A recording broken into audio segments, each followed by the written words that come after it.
Le vent salé de la Méditerranée fouettait le visage de Noah comme une gifle inattendue, tandis qu'elle se tenait figée sur le balcon de l'appartement familial à Barcelone.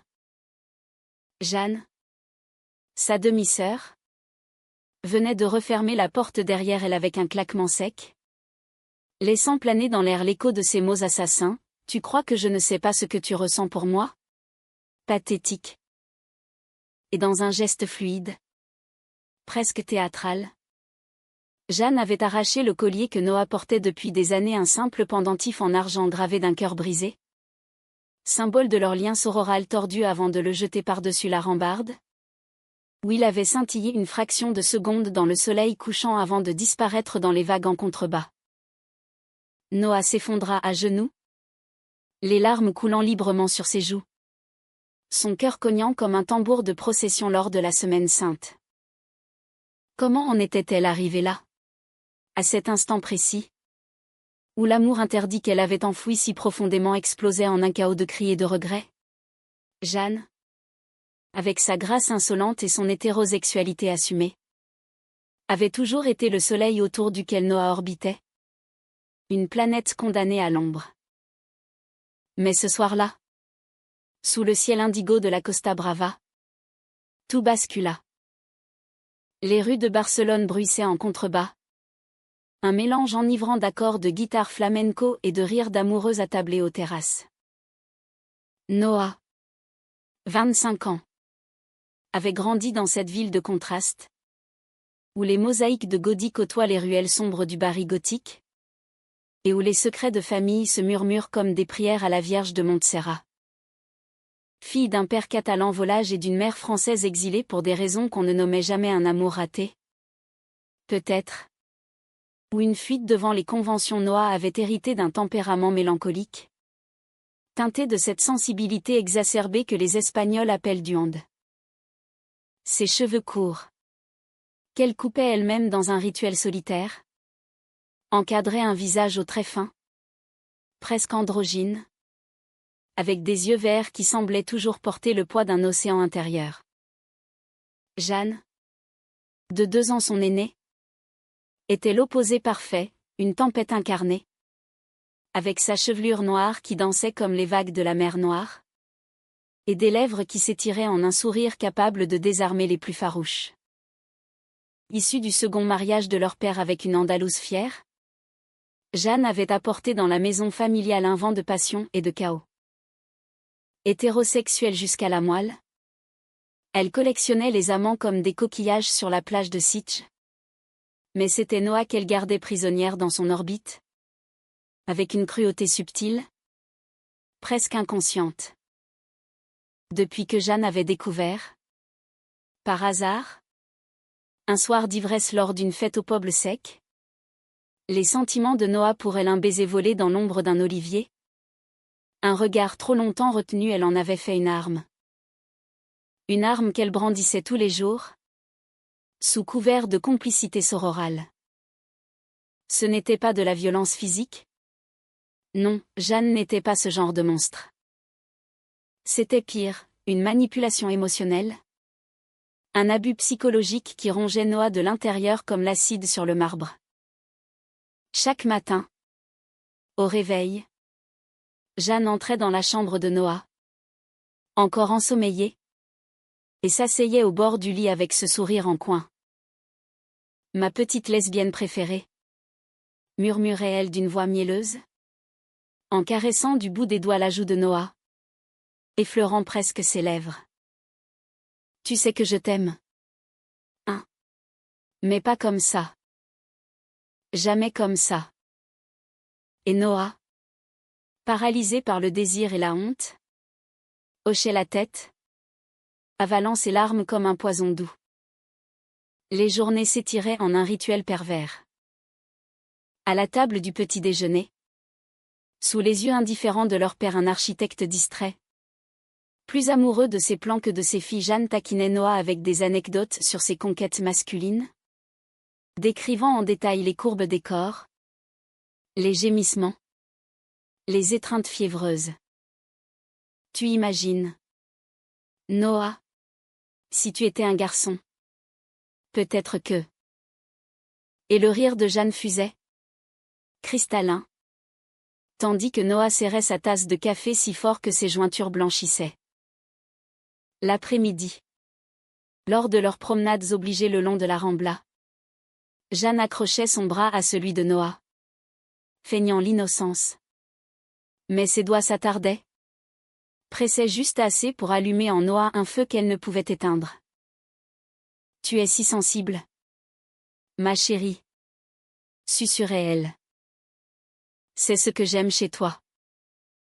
Mais ne te fais pas d'idées. » Noah travaillait comme graphiste freelance dans un petit atelier du Raval, un quartier bohème où les graffitis côtoient les ateliers d'artistes queer. Là, au milieu des toiles abstraites et des ordinateurs bourdonnants, elle tentait de se reconstruire. Ses amis, un cercle d'âmes libres aux tatouages multicolores et aux rires contagieux, pressaient Noah de se confier. « Lâche-la, Noah. Cette Jeanne, elle te bouffe vivante. » Mais comment l'expliquer? Comment avouer que l'abus de Jeanne était entrelacé d'un amour si pur, si désespéré, qu'il en devenait une drogue? Noah dessinait des portraits de Jeanne la nuit. Des esquisses où sa demi-sœur apparaissait comme une muse maudite. Lèvres entr'ouvertes sur un secret inavouable. Un soir de fin d'été, alors que la chaleur étouffante de Barcelone cédait enfin place à une brise tiède, Noah décida de rompre le cycle. Elle avait rencontré Sophia lors d'une exposition au Macba, une sculptrice aux cheveux rasés et aux yeux d'un bleu perçant, qui sculptait des formes organiques évoquant des corps enlacés. Sophia était directe. Sans phare, viens avec moi à Madrid ce week-end. Laisse Barcelone respirer un peu. Noah avait hésité, le cœur battant. Mais l'idée d'échapper à Jeanne, ne serait-ce que pour 2 jours, était une bouffée d'air pur. Pourtant, quand elle annonça son départ à Jeanne, lors d'un dîner familial tendu leur père absent, comme toujours, pour un projet à Valence la réaction fut immédiate. Jeanne posa sa fourchette avec une lenteur calculée, ses yeux sombres s'assombrissant encore. Madrid? Avec qui? Une de tes amis? Le mot « ami » était chargé de venin. Un euphémisme pour ce que Jeanne savait pertinemment, lesbienne. Désir. Liberté. Noah tenta de rester calme. Oui. Une exposition. Rien de plus. Mais Jeanne se leva, contourna la table, et s'accroupit devant Noah, ses mains sur les genoux de sa sœur. Tu ne partiras pas. Pas sans moi. Tu m'appartiens, Noah. Souviens-t'en. Ces mots, prononcés d'une voix basse, presque intime, firent frissonner Noah. C'était l'abus dans sa forme la plus pure, une possession qui se drapait de tendresse. Jeanne effleura la cuisse de Noah sous la table. Un geste fugace mais délibéré. Et Noah sentit son corps trahir son esprit. Un éclat de désir qu'elle haïssait. Je dois y aller, Jeanne. Pour moi. Les mots sortirent dans un souffle. Mais Jeanne se redressa, le visage crispé en un masque de fureur contenue. Pour toi. Tu crois que tu existes sans moi? Sans ce que je te donne? La nuit qui suivit fut un tourment. Noah s'enferma dans sa chambre, écoutant les pas de Jeanne dans le couloir, comme un fantôme insistant. Au petit matin, un billet pour Madrid glissait sous sa porte, un aller simple, payé par Jeanne. Avec un mot, va-t'en si tu veux. Mais reviens. Toujours. Noah pleura longtemps, serrant le papier froissé. Était-ce une libération ou une chaîne déguisée? Le voyage à Madrid fut un mirage de liberté. Sophia l'attendait à la gare d'Atocha. avec un bouquet de jasmin et un baiser sur la joue qui fit rougir Noah comme une adolescente.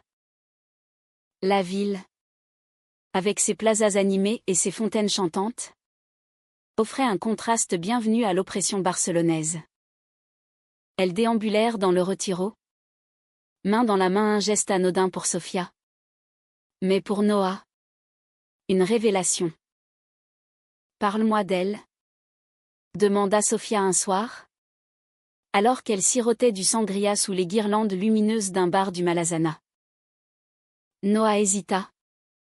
Puis les mots jaillirent comme un torrent, l'enfance partagée, les rires complices, la découverte du désir interdit, et l'abus qui s'était insinué comme une ombre.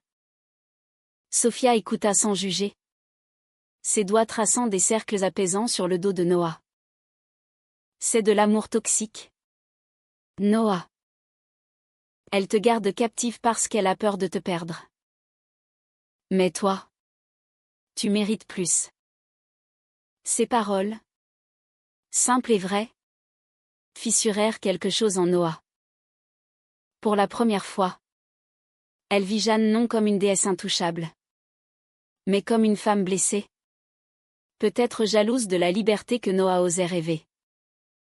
De retour à Barcelone, l'illusion s'effrita vite. Jeanne l'attendait sur le balcon, un verre de vin à la main, le regard accusateur. « Tu as couché avec elle ?» demanda-t-elle sans préambule. Sa voix tranchante comme un couteau de cuisine. Noah secoua la tête. Mais le mensonge était inutile, Jeanne lisait en elle comme dans un livre ouvert. Bien. Parce que personne ne te touchera comme je le fais. Personne ne te connaît comme moi. Et là, dans un élan de désespoir, Jeanne attira Noah contre elle, leur corps se pressant dans une étreinte qui n'était ni sororale ni amoureuse, mais un mélange pervers de les deux. Les lèvres de Jeanne frôlèrent l'oreille de Noah. « Reste avec moi. » Toujours. Noah s'écarta, le cœur en miettes. C'était le début de la fin. Ou peut-être le milieu d'un chaos plus profond. Les jours suivants furent un kaléidoscope de tensions. Jeanne alternait entre tendresse possessive et cruauté verbale, forçant Noah à annuler des rendez-vous avec Sofia, à mentir à ses amis, à se replier dans le cocon empoisonné de leur appartement. « Tu es à moi », répétait Jeanne, comme un mantra. Et Noah, piégé dans ce filet d'amour et de haine, commençait à douter de sa propre identité. Était-elle vraiment lesbienne? Ou simplement obsédée par cette femme qui la détruisait? Un après-midi pluvieux, alors que les gouttes tambourinaient sur les tuiles rouges du quartier de Gracia, Noah trouva une lettre dans le tiroir de Jeanne, une déclaration d'amour d'un ancien amant, froissée et tachée de larmes. « Je ne peux plus. » y lisait-on. « Tu me consumes, mais tu n'es pas à moi. » Pour la première fois, Noah entrevit la vulnérabilité de Jeanne, une femme hétéro. Fière, mais rongée par ses propres démons. Était-ce cela? L'abus? Un cycle de douleur partagée? Ou l'une blessée parce qu'elle était blessée?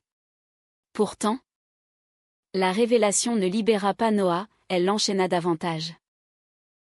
Ce soir-là, lors d'un dîner tendu, Jeanne avoua. Les yeux baissés, « Je sais ce que je te fais. Noah. Et j'en suis désolée. Mais j'ai peur. Peur de te perdre à une autre. » Les mots étaient un baume, mais empoisonnés. Noah, ému malgré elle, posa sa main sur celle de Jeanne. Nous sommes sœurs. C'est tout ce que nous avons. Mais au fond d'elle, une étincelle de révolte naissait. Le haut de la vague approchait. Et avec lui, la tempête. La tempête éclata lors de la Festa Major de Gracia. Cette explosion de couleurs et de joie où les rues se transforment en théâtre géant, orné de papier mâché et de guirlandes lumineuses. Noah avait promis à Sofia de la rejoindre pour la parade? Un pas timide vers l'indépendance. Mais Jeanne, sentant le vent tourner, avait ourdi son plan avec la précision d'une danseuse de flamenco. Elle avait feint une migraine, clouant Noah à l'appartement sous prétexte de soins fraternels. Reste avec moi, ma douce. La foule me terrifie sans toi. Comment résister à cette vulnérabilité feinte? À ce regard de biche blessée? Pourtant, alors que les feux d'artifice illuminaient le ciel au-dessus de la Plaza del Sol, Noah s'échappa. Elle courut à travers les ruelles festives, le cœur battant au rythme des castagnettes, jusqu'à trouver Sofia au milieu d'une mer de danseurs. Leur étreinte fut brève mais électrique, les lèvres de Sofia sur les siennes. Un baiser volé sous les étoiles artificielles, qui fit voler en éclats les chaînes invisibles de Jeanne. « Tu es venue » murmura Sofia, les yeux brillants. « Je suis fière de toi. » Le retour fut un cauchemar. Jeanne, guettant depuis le balcon, vit Noah rentrer les lèvres encore gonflées. Le rouge ajout de l'excitation. La confrontation fut immédiate, violente dans sa subtilité. « Salope » cracha Jeanne. Non pas avec colère, mais avec une tristesse infinie qui coupa Noah plus profondément qu'un cri. « Tu m'as trahi. Après tout ce que j'ai fait pour toi. » Noah tenta de s'expliquer, balbutiant des mots sur la liberté. L'amour vrai. Mais Jeanne l'interrompit d'un geste, elle attrapa le bras de Noah, ses ongles s'enfonçant dans la chair tendre, et la traîna jusqu'à la chambre. Là, dans la pénombre éclairée seulement par une lampe de chevet, Jeanne déversa son poison. « Tu crois que Sofia te veut vraiment? Elle te voit comme une curiosité? Une petite lesbienne perdue. Moi, je te connais. Je sais tes faiblesses, tes désirs inavouables. » Et pour appuyer ses dires, Jeanne se pencha, son souffle chaud contre le cou de Noah, mimant une intimité qu'elle refusait d'accorder. « Imagine si je te touchais vraiment. Tu hurlerais de plaisir? N'est-ce pas? Mais je ne le ferai pas. Jamais. Parce que tu n'es pas digne. » Les larmes de Jeanne coulaient maintenant, se mêlant à celles de Noah, dans un tableau pathétique de douleur partagée. Noah s'enfuit cette nuit-là, dormant sur le canapé de Sofia dans un appartement exigu du Poblenou. Là, levée contre le corps chaud de sa nouvelle amante, elle pleura jusqu'à l'aube. Sofia, patiente comme une sainte laïque, l'écouta raconter les nuits d'insomnie, les matins de cauchemar où Jeanne hantait ses rêves. C'est de la codépendance? Noah. Elle t'abuse parce qu'elle se hait elle-même. Mais tu n'es pas son bouc émissaire. Ces mots, prononcés avec une tendresse infinie, semèrent les graines d'une rébellion. Les semaines suivantes furent un bras de fer silencieux. Jeanne intensifia son emprise, des textos incessants, « Où es-tu? Avec qui? » Des visites surprises à l'atelier de Noah, où elle charmait ses collègues avec son charisme andalou pour mieux les retourner contre elle. « Noah est si fragile, » confiait-elle à l'oreille d'une amie. « Elle a besoin de moi. » Et Noah, sentant le filet se resserrer, commença à documenter l'abus, des notes dans un journal intime, des captures d'écran, des lettres non envoyées où elle hurlait sa rage. Le point de non-retour survint lors d'un voyage familial à Séville. Une escapade imposée par leur père pour ressouder les liens. La ville, avec ses patios fleuris et ses azulégeaux bleus, aurait dû être un havre de paix. Mais Jeanne transforma le séjour en enfer. À l'hôtel, elle s'arrangea pour partager la chambre de Noah, prétextant une peur irrationnelle des fantômes. La nuit. Elle se glissait dans le lit de Noah. Feignant le sommeil. Son corps pressé contre le sien dans une proximité qui oscillait entre réconfort et torture. « Tu sens bon » murmurait-elle dans l'obscurité. Comme une sœur devrait sentir. Noah. Raide comme un arc bandé. Ne dormait pas, elle comptait les heures jusqu'au matin. Priant pour un miracle. Le miracle prit la forme d'un appel de Sofia. En pleine nuit. Viens me rejoindre à Madrid. J'ai une surprise. Noah. Le cœur serré.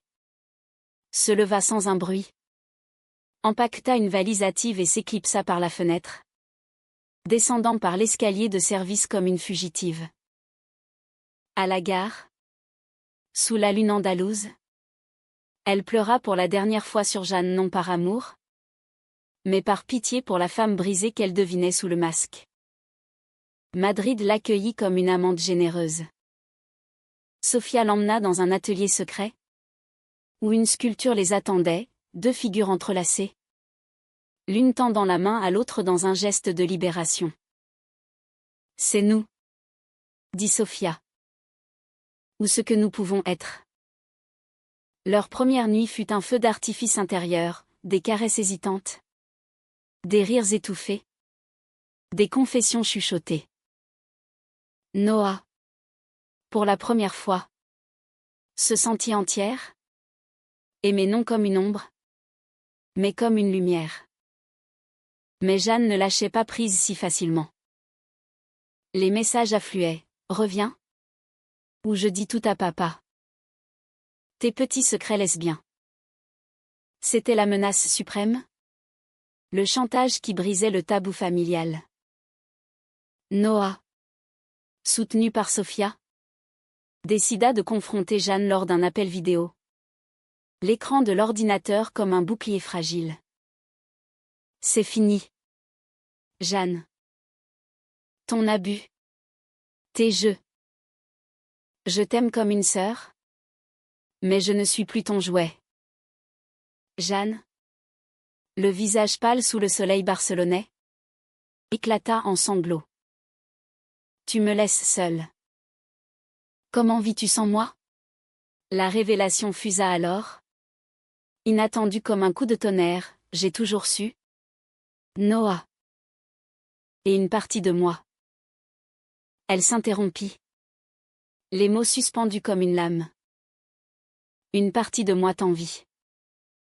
Ton courage d'aimer qui tu veux. Moi. Avec mes hommes. Je ne fais que fuir. C'était la première fissure dans l'armure de Jeanne. Un aveu qui humanisait l'abuseuse. Noah.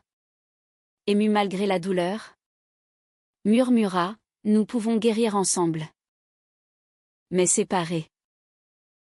Va voir quelqu'un. Jeanne. Pour toi. Le silence qui suivit fut assourdissant. Jeanne raccrocha sans un mot. Mais 2 jours plus tard, un colis arriva à Madrid, le pendentif perdu. Retrouvé sur la plage. Réparé et poli. Avec une note, pardonne-moi. Sois libre.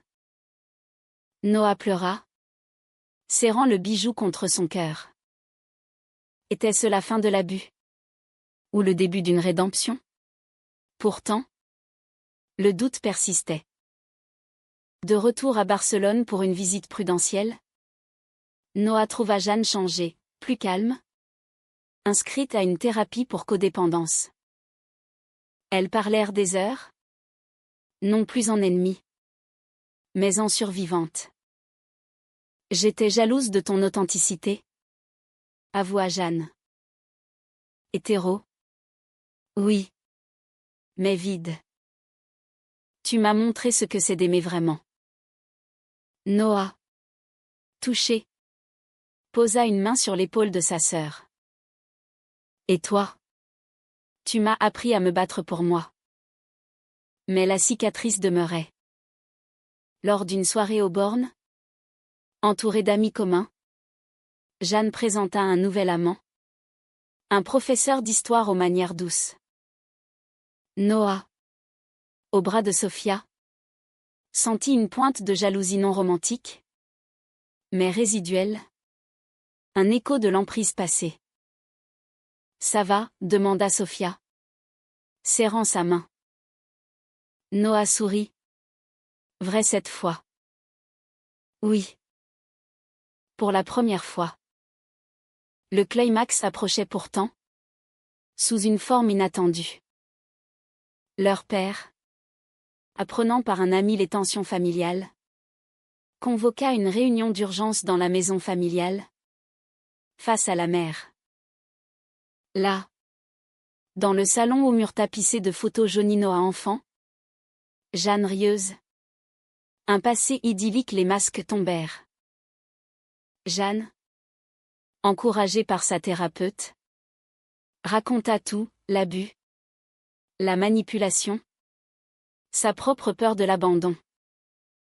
J'ai blessé Noah parce que je me haïssais. Le père, abasourdi, pleura pour la première fois devant ses filles. J'ai échoué en tant que parent.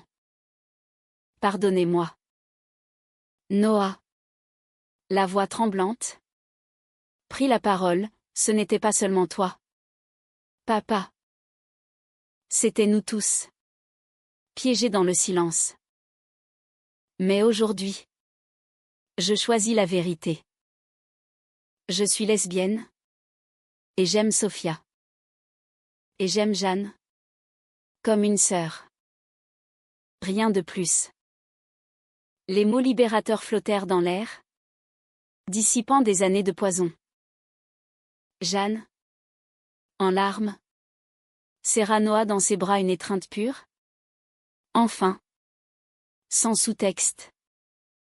Pourtant, la guérison n'était pas linéaire. Les nuits suivantes, Noah fut hanté par des rêves où Jeanne la retenait prisonnière. Un rappel que les cicatrices persistent. Sophia, patiente, l'aida à explorer ses ombres. Lors de promenades le long de la plage de la Barceloneta, où les vagues effaçaient les empreintes dans le sable. L'automne enveloppa Barcelone d'un manteau ocre, transformant les platanes du Passaic de Gracia en cathédrale feuillue. Noah, désormais installé chez Sophia dans un loft lumineux du Exemple, respirait enfin. Son travail fleurissait, une commande pour une campagne queer au festival de Sitges, où ses illustrations capturaient l'essence de l'amour libre. Sans chaîne. Sophia, sa muse et son encre, sculptaient à ses côtés, leur corps se frôlant dans un ballet quotidien de créativité et de tendresse. Jeanne, de son côté, avançait à pas prudents. Elle avait rompu avec son amant trop vite, préférant la solitude à une nouvelle fuite. Ces séances de thérapie révélaient des couches profondes, l'enfance en Andalousie, marquée par une mère possessive, le mariage chaotique de leur père, qui l'avait rendue allergique à la vulnérabilité. Tu étais ma constante, Noah, confia-t-elle lors d'un café prudent au café de l'Académia, dans le gothique. Mais je t'ai étouffé au lieu de te laisser briller. Leur relation se reconstruisait comme un puzzle délicat, des messages sporadiques, des promenades neutres le long du port, évitant les terrains minés du passé. Noah, généreuse de cœur, encourageait Jeanne, lui envoyant des livres sur l'acceptation de soi, des essais de Simone de Beauvoir traduits en catalan, pour un clin d'œil à leurs racines françaises. Pourtant, sous la surface, des courants souterrains persistaient. Un soir, lors d'une exposition collective au CCCB, Jeanne croisa Sophia seule. « Prends soin d'elle, murmura-t-elle, les yeux voilés. Elle est plus fragile qu'elle n'y paraît. » Sophia, intuitive, perçut la possessivité résiduelle, mais choisit le silence. protégeant leur nid. Le conflit ressurgit sous une forme insidieuse, la trahison. Un ami commun, indiscret, révéla à Noah que Jeanne avait, lors d'une soirée arrosée, confiée à un cercle restreint, Noah pense que je l'ai abusée. Mais c'était réciproque. Elle me désirait. Et ça me flattait. Les mots, déformés par l'alcool, atteignirent Noah comme une flèche empoisonnée. Était-ce une rechute? Ou une maladresse? Furieuse, Noah confronta Jeanne par téléphone. La voix brisée, tu minimises encore? Après tout. Jeanne, prise au dépourvu, balbutia des excuses. C'était stupide? Noah. Une façon de me victimiser. Je suis désolée. Vraiment. Mais le mal était fait. Noah coupa les ponts temporairement, se réfugiant dans l'atelier de Sophia, où elle peignit pour la première fois une toile rageuse, Jeanne comme une tempête, Noah comme un phare résistant. C'est beau, dit Sophia, embrassant son épaule. C'est ta force. La trahison força Noah à plonger plus profond en elle. Elle rejoignit un groupe de soutien pour survivantes d'abus émotionnels. Un cercle de femmes fortes, aux histoires entrelacées comme des vignes. Là, elle apprit à nommer son trauma, gaslighting, manipulation affective, le piège de l'amour familial toxique. Tu n'es pas responsable de sa guérison, lui dit une mentor, une psychologue aux cheveux gris et au sourire bienveillant. Seulement de la tienne. Pendant ce temps, Jeanne toucha le fond. Seule dans l'appartement vide, leur père partit pour un chantier à Bilbao. Elle noya son chagrin dans le vin Rioja, revivant les scènes d'abus comme des films en boucle. Un matin, au réveil, elle trouva une photo d'elles enfants, souriantes sur la plage de Casteldefels. Les larmes vinrent. Libératrice. Elle appela sa thérapeute. Puis, dans un élan de courage, écrivit une lettre à Noah, des pages manuscrites, où elle assumait pleinement: j'ai abusé de ton amour parce que je n'aimais pas le mien. Pardonne-moi. Ou non. Mais sache que je t'aime. Sœur. Librement. Maintenant. La lettre arriva comme un baume. Noah la lut sous les arcades de la Plaza Royale, les pigeons picorant autour d'elle. Émue, elle répondit par une invitation, un dîner neutre, avec Sophia comme tampon. Le restaurant, un petit joyau caché dans le borne, servait des tapas raffinés sous des voûtes gothiques. L'air était chargé, mais pas hostile. Jeanne arriva en retard, les yeux cernés, mais avec un bouquet de lavande, symbole de pardon en Provence. Un clin d'œil à leur mère française. Le dîner fut un pas de danse délicat. Jeanne s'excusa sans détour. Sa voix chevrotante: j'ai trahi ta confiance. Encore. Mais c'est fini. Je travaille sur moi. Sophia, diplomatique, posa des questions ouvertes, tissant un pont. Noah, observant sa sœur vulnérable, humaine, sentit la colère fondre. Je te pardonne, Jeanne. Pas pour toi, mais pour moi. Pour avancer. Pourtant, le romantisme de leur lien persista, transmuté en quelque chose de pur. Lors d'une escapade à Montserrat, les deux sœurs grimpèrent jusqu'au monastère. Le paysage rocailleux comme un miroir de leurs âmes escarpées. Au sommet, face à la Vierge noire, Jeanne confia: j'ai toujours su que tu étais spéciale. Ton amour pour les femmes. C'est beau. J'aurais dû le célébrer, pas le piétiner. Noah, ému, serra sa main. Et ton hétérosexualité? C'est la tienne. Vis-la pleinement. Leur père, apprenant les progrès, organisa une retraite familiale à la Costa Brava, dans une masia isolée face à la mer. Là, autour d'un feu de camp, les histoires coulèrent, rire sur l'enfance, regrets sur les absences.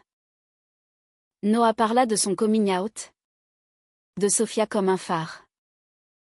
Jeanne, pour la première fois, évoqua ses propres doutes, être hétéro ne veut pas dire être heureuse. J'apprends à m'aimer d'abord. Sophia, intégrée désormais, apporta une note légère, des jeux de société, des promenades matinales. Une nuit, alors que les vagues chantaient leur berceuse, Noah et Sophia s'aimèrent sous les étoiles, leurs corps entrelacés dans une danse de guérison. Au matin, Jeanne les surprit non par accident, mais par choix, frappant doucement à la porte. Je m'en vais tôt. Profiter. Son sourire était sincère, libéré. De retour à Barcelone, Noah sentit l'équilibre s'installer. Son exposition solo au Santa Monica, intitulée « Ombre et lumière », attira la foule, d'étoiles où l'amour lesbien se déployait en couleurs vives, mêlé à des portraits subtils de Jeanne, non plus comme bourreau, mais comme allié.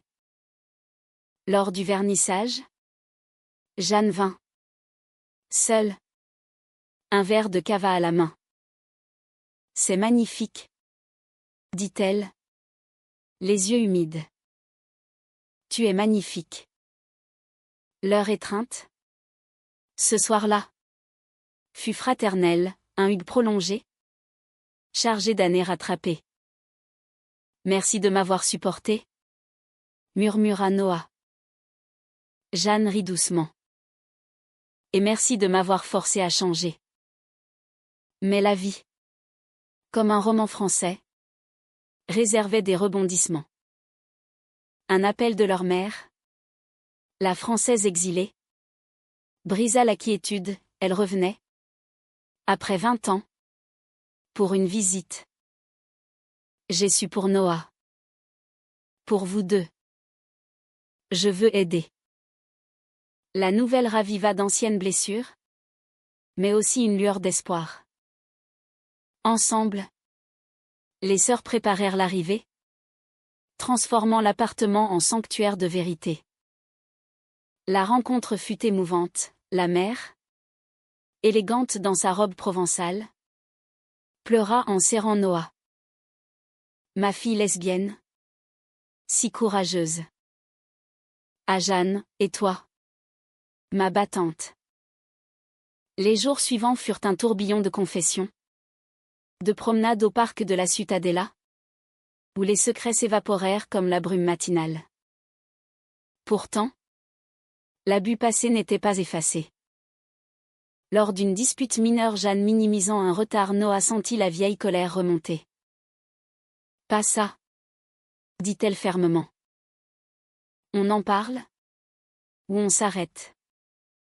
Jeanne, mature désormais, s'excusa immédiatement. Tu as raison. Je réapprends. Sophia, témoin silencieux, devint le pilier des thérapies de couple pour Noah et elle. Des dîners à 4 où l'amour familial se mêlait à l'amour choisi.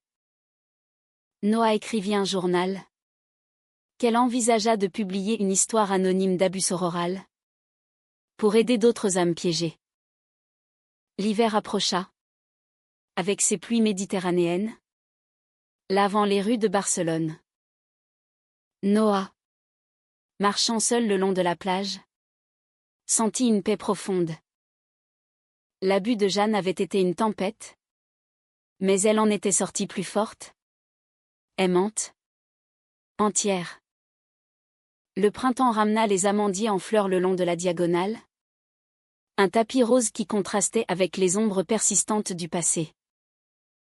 Noah et Sophia officialisèrent leur union lors d'une cérémonie intime au monastère de Pedralbes. Entourés d'un cercle restreint, amis artistes. La mère revenue. Et Jeanne. Rayonnante en témoin. Vous êtes belles ensemble. Dit-elle. Serrant Noah dans ses bras. Pas de jalousie. Seulement joie pure. Jeanne. De son côté. Fleurissait aussi. Elle avait lancé un blog sur la guérison émotionnelle. Anonyme mais poignant. Où elle décrivait sans nommer Noah les ravages de la codépendance. Aimer sa sœur. C'est la laisser voler. Écrivait-elle. Les réponses affluaient. Touchant des vies brisées. Un jour. Elle rencontra Elena. Une galeriste aux courbes généreuses et au rire communicatif. Lors d'une expo à Saragosse. Leur romance naquit doucement. Sans drame, des dîners tardifs. Des voyages en train vers Tolède. Noah. Apprenant la nouvelle par un appel joyeux. Sentit un pincement non de perte. Mais de complétude. Elle mérite ça. Dit-elle à Sophia. Levée contre elle sur leur balcon donnant sur la Sagrada Familia. Nous le méritons toutes. Le climax final. Cathartique. Survint lors d'un pèlerinage familial à Paris, un hommage à la mère. Qui insistait pour montrer ses racines. La ville lumière. Avec ses boulevards haussmanniens et ses cafés philosophiques. Offrit un décor parfait pour la réconciliation ultime. Elles déambulèrent le long de la Seine. Noah et Sophia main dans la main. Jeanne et Elena riant à des anecdotes. Au Louvre. Face à la Vénus de Milo. Jeanne murmura à Noah, regarde-la. Fragmentée. Mais éternelle. Comme nous. Ce soir-là. Dans un bistrot du Marais. Quartier queer par excellence. Elles trinquèrent au passé et à l'avenir. La mère. Les yeux brillants. Porta un toast à mes filles. Lesbiennes et hétéros. Unies dans l'amour vrai. Les rires fusèrent. Dissipant les derniers fantômes. Pourtant. La humanité de l'histoire résidait dans l'imperfection. De retour en Espagne. Une rechute mineure, Jeanne. Stressée par un voyage d'affaires. Envoya un texto ambigu à Noah, j'ai besoin de toi. Noah. Forte désormais. Répondit, je suis là. Mais en tant que sœur. Appelle Elena. Jeanne obéit. Et le lendemain. Un merci reconnaissant scella leur croissance. Noah. Inspiré. Acheva son roman graphique, une saga visuelle de leur histoire. Publié sous pseudonyme chez une petite maison d'édition barcelonaise. Les critiques saluèrent sa sensibilité, un hymne à la résilience queer. Imprégné d'un duand catalan et d'une mélancolie française. Lors de la dédicace. Jeanne vint. Dédicaçant à son tour, à ma sœur. Qui m'a sauvée en me quittant. L'été revint. Torride et libérateur. Noah et Sophia partirent en lune de miel à Ibiza. Dansant sous les étoiles sur des plages désertes. Jeanne et Elena les rejoignirent pour une soirée. Un quatuor improbable mais harmonieux. Autour d'un feu de camp. Elles partagèrent des histoires, l'abus comme leçon. L'amour comme rédemption. Noah. Regardant les flammes danser. Comprit la leçon profonde, l'abus n'efface pas l'amour, il le transforme. Jeanne n'était plus son bourreau. Mais son miroir, une femme imparfaite. Aimante. En chemin. Et dans ce chemin. La romance lesbienne de Noah brillait d'un éclat pur. Humaniste. Célébrant non la perfection. Mais la vulnérabilité partagée. Des années plus tard, lors d'un Noël familial à la Masia de la Costa Brava, avec des enfants courant autour les neveux imaginaires de Noah et Sofia. Adoptif peut-être un jour Noah leva son verre, à nous. Survivante. À l'amour qui guérit. Jeanne. Les yeux pétillants. Trinca, à la liberté. Sœur. Toujours. Et sous le ciel étoilé de Méditerranée. Les vagues murmurèrent leur approbation. Un chant éternel de résilience et de tendresse.